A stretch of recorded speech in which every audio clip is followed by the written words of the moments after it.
Oleh karena itu, marilah kita memanjatkan puji syukur dengan berdoa. Kepada adik akak, silakan memimpin doa.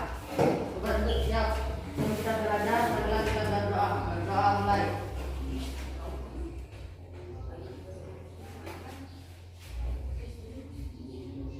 Selesai. Terima kasih. Selanjutnya Ibu akan mengabsensi kehadiran kalian. Fitri hadir, Alka Hadir. Fahyunisa Hadir. Afika. Teman-teman, sebelumnya kita telah belajar tentang teks laporan hasil observasi. Ya. Pada pertemuan sebelumnya kita telah membahas tentang pengertian, ciri-ciri, fungsi serta manfaat teks laporan observasi. Sebelum kita lanjut ke materi berikutnya, Ibu ingin bertanya, ada yang bisa menjelaskan tentang pengertian teks laporan observasi yang telah kita pelajari sebelumnya? Oke, silakan, Adik Elva. Yang mendengarkan setiap menjelaskan suatu objek berdasarkan hasil observasi. Ya, benar. Jadi teks laporan hasil observasi itu adalah teks yang mendeskripsikan tentang atau mengklasifikasikan tentang suatu objek berdasarkan hasil observasi. Oke. Selanjutnya kita akan belajar masih dengan materi teks laporan observasi, namun dengan kompetensi dasar menelaah struktur kebahasaan dan isi teks laporan hasil observasi yang berupa buku pengetahuan yang dibaca atau diperdengarkan dengan indikator menyimpulkan prinsip penggunaan kata, kalimat, paragraf pada teks laporan hasil observasi serta melengkapi teks laporan hasil observasi sesuai dengan telaah struktur dan melalui kegiatan pembelajaran dengan pendekatan scientific learning dengan metode discovery learning dan model diskusi, tanya jawab dan penugasan. Diharapkan peserta didik mampu. Jadi pada akhir pembelajaran ini adik-adik diharapkan yang pertama mampu menyimpulkan prinsip penggunaan kata, kalimat, paragraf pada teks laporan hasil observasi. Yang kedua, melengkapi teks laporan hasil observasi sesuai dengan telaah struktur dan bahasa. Dan yang ketiga, adik-adik mampu merencanakan penulisan teks laporan hasil observasi. Jadi hari ini kita akan belajar masih tentang teks laporan hasil observasi, namun dengan materi yang berbeda, yaitu tentang kebahasan teks laporan hasil observasi dan juga bagaimana cara menyusun teks laporan hasil observasi.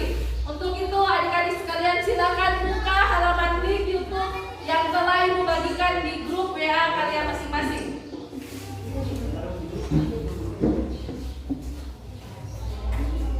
Sebelum kalian melihat, silakan lihat di link YouTube tersebut.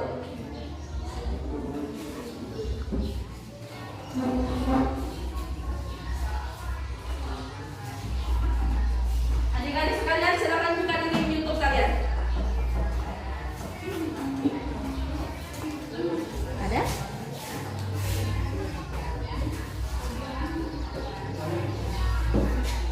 Sama kita. Baru ngaruh DP materi.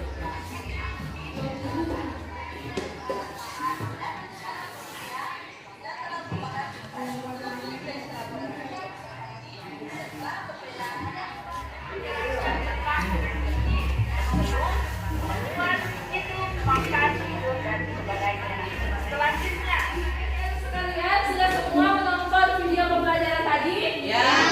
Oke, setelah kalian menonton video pembelajaran tadi, apakah kalian masih ada yang kurang mengerti atau ada yang ingin ditanyakan? Oke, silakan cepat. Dari video yang saya tonton tadi, saya masih kurang mengerti tentang langkah-langkah menyusun teks observasi. Bisakah Ibu menjelaskan kembali? Oke, jadi Intan atau mungkin ada teman-teman semua masih kurang mengerti langkah-langkah menyusun teks laporan hasil observasi. Semuanya silakan perhatikan di papan terlebih dahulu. Jadi, untuk menyusun teks laporan hasil observasi, hal pertama yang kita lakukan adalah membuat judul laporan hasil sesuai dengan pengamatan yang telah dilakukan. Misalnya, kalian berniat mengamati tentang hewan mamalia atau hewan karnivora atau tentang Jadi berarti kalian akan membuat judul misalnya hewan mamalia atau jenis-jenis bunga. Jelas? Jelas. Selanjutnya, membuat kerangka teks yang condong ke pembuatan gagasan utama sesuai dengan hasil pengamatan. Jadi misalnya kalian mengamati tentang teks membuat tentang teks laporan hasil observasi, membuat tentang hewan mamalia kan? Misalnya judulnya hewan mamalia. Jadi buat kerangkanya, apa yang akan kalian jabarkan pertama? Misalnya pengertian. Selanjutnya ciri-ciri, jenis, yang terakhir manfaat. Jadi dari hewan mamalia ini setelah kalian observasi, kalian membuat kerangkanya kan? Jadi yang akan kalian bahas hewan mamalia, kemudian pengertiannya, selanjutnya ciri-ciri dari hewan mamalia, jenis-jenis dan manfaat dari hewan mamalia. Jadi ini yang disebut dengan kerangka. Kerangka yang condong ke pembuatan gagasan utama sesuai dengan hasil pengamatan. Jadi sesuai dengan apa yang telah kalian amati atau observasi. Silakan kalian melihat tugas kelompok yang telah ibu share di grup. Silakan berdiskusi sesama kelompok. Setelah kalian membaca teks undang-undang, kemudian kalian lihat ada soal di halaman berikutnya. Jadi silakan kalian baca dulu teks laporan hasil observasi undang-undang, kemudian kalian buka di halaman berikutnya untuk melihat penugasannya. Bisa semua? Ada? Silakan dibuka dulu. Kemudian berdiskusi dengan teman-teman kelompok kalian.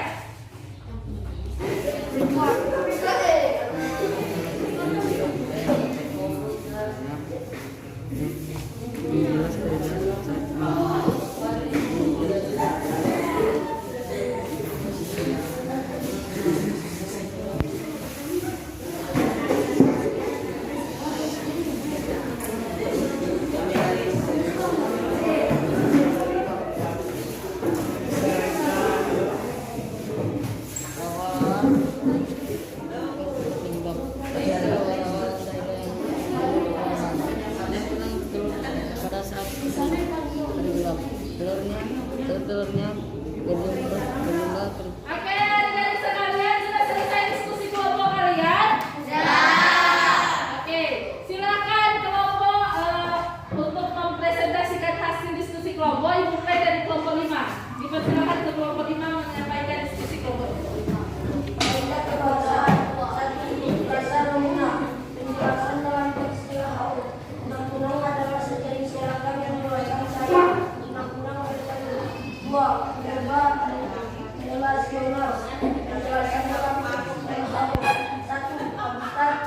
Teman-teman sudah mendengarkan penyampaian dari kelompok 5. Beri tepuk tangan dulu untuk kelompok 5. Sudah sangat bagus. Jadi silakan nanti kelompok lain memberikan tanggapan ke karena kalian sudah berdiskusi dengan sangat baik. Beri plus dulu untuk semua kelompok. Oke, ibu tadi mendengar jawaban kalian sudah bagus-bagus semua. Bagaimana kalian menentukan tentang kaidah penggunaan bahasa dan bagaimana kalian melengkapi teks observasi, tentang beruang. Jadi setelah ini ibu minta kalian mengupload, bisa difoto hasil kerja kelompok kalian, kemudian dikirim ke grup WA, atau bisa kalian upload di halaman dom yang telah ibu kirimkan dan kalian baca soalnya. Nanti ibu akan memberikan penilaian per kelompok. Jadi selain nilai sikap dan juga nilai pada saat diskusi kelompok dan penyampaian hasil diskusi, ibu juga akan menilai hasil dari diskusi kalian. Sekalian, kita tadi telah belajar tentang bagaimana cara menggunakan kaidah kebahasaan dalam teks laporan hasil observasi dan bagaimana melengkapi teks laporan hasil observasi. Jadi apa-apa saja yang ada dalam kaidah kebahasaan teks laporan hasil observasi? Yang pertama adalah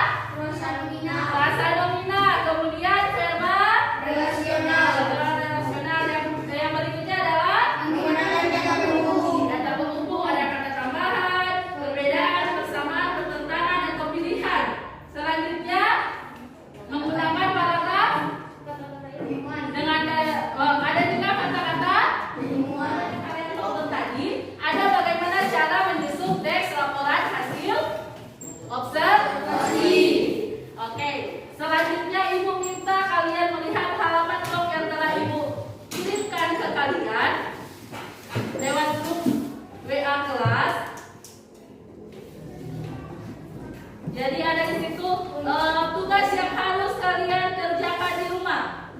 Jadi ini adalah tugas individu, tugas per orang.